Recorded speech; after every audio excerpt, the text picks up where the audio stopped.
So now we are going to talk about West Nile virus in Italy.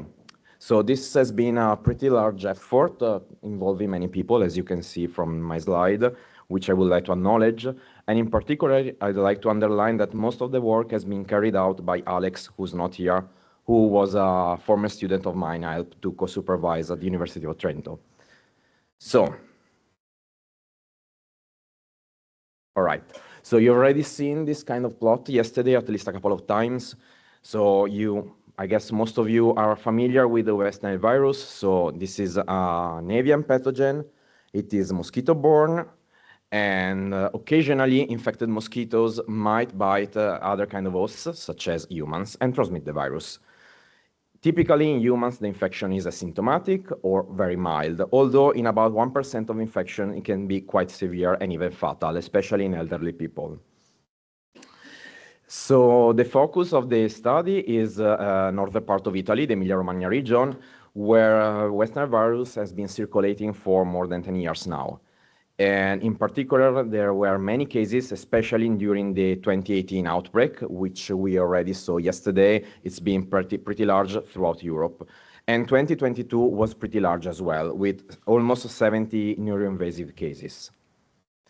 So in a previous work, we focused on the 2018 outbreak and tried to understand what happened during that particular year, comparing it to previous years.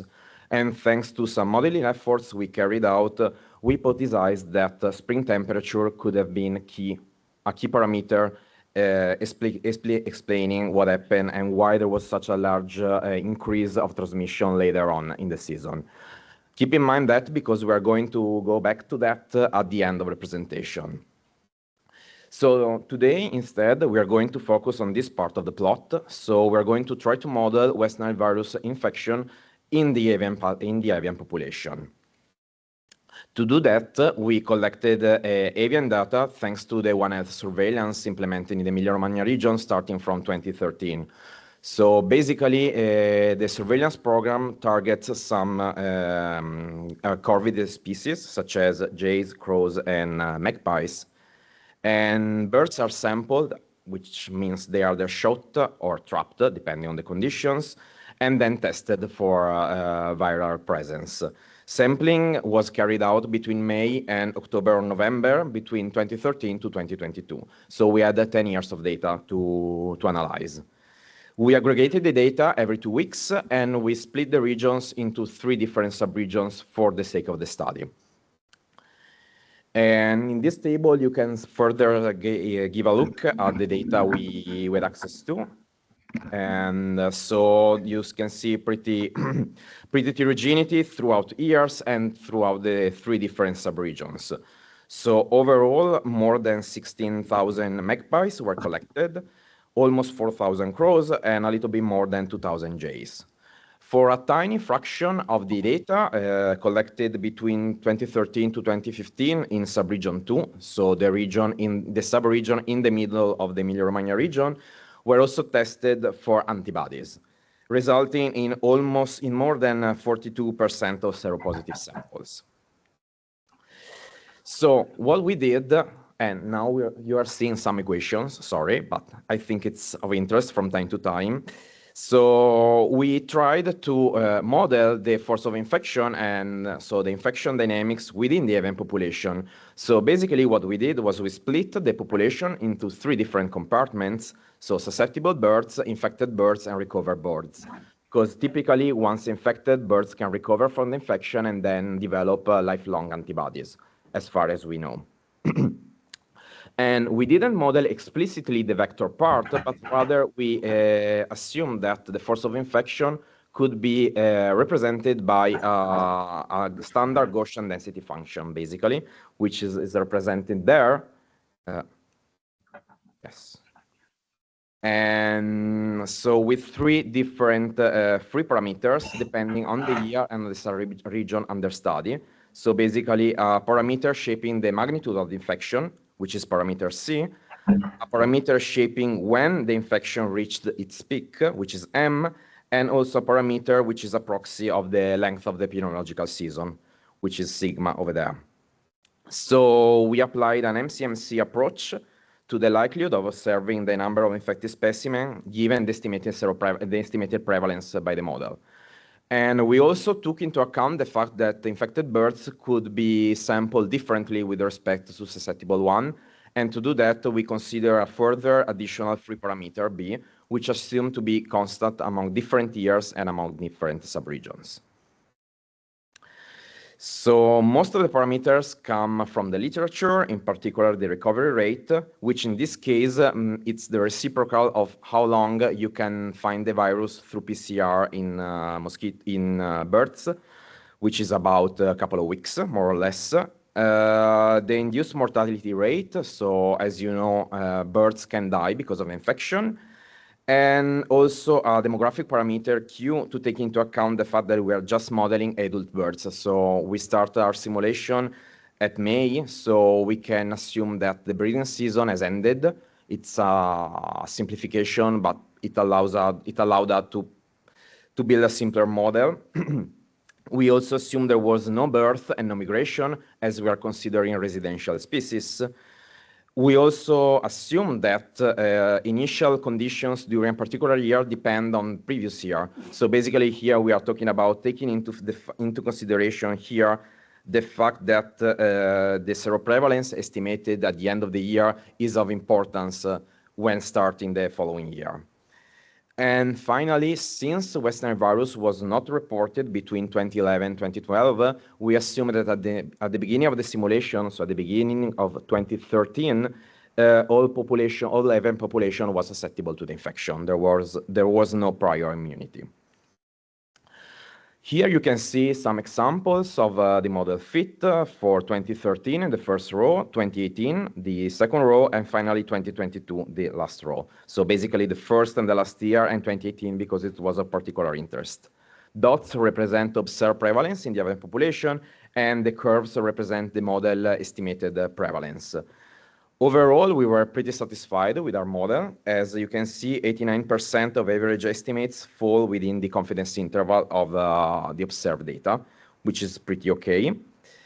And just a quick glimpse to the estimate we provided for the free parameters. Just a couple I would like to underline, which I think they are of interest. So parameter M, so when the force of infection reached its maximum during the year, it was estimated to be an average during week 32, which corresponded to August, basically. And if we consider the confidence interval, we see that it ranged from mid-July to the end of August, basically. And parameter B here, which is of interest as well. So once again, I remind you, it takes into account the fact that infected birds could be sampled with a different probability. And actually, we didn't put any prior here, and we ended up estimated infected birds to be more likely to be sampled.